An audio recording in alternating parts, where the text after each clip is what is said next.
my husband and I, we moved here 34 years ago, actually, with the military. We were out on Malmstrom Air Force Base. At the time, I had a couple of different jobs, and then I still felt led to do hair.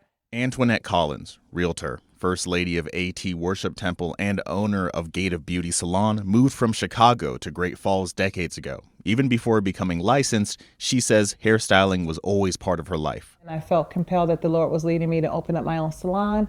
And from there, the rest is history. Here I am, 25 years later.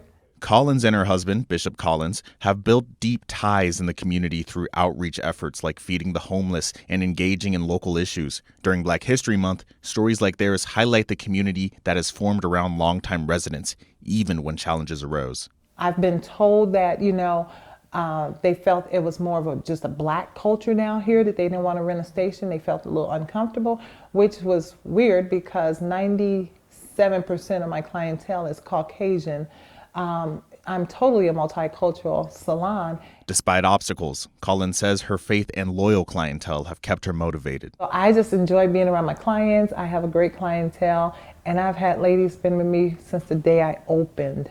Over the years, Collins has watched clients grow up and celebrate life milestones, though she's not alone in building community through business. Cybene Acord, owner of Cybene's Kitchen, blends her Indian and East African roots to introduce new flavors to Great Falls. I was very pleasantly surprised at how the communities kind of welcomed me and, accepted this cuisine and just, I think they were ready. They were ready for change. They were ready for different.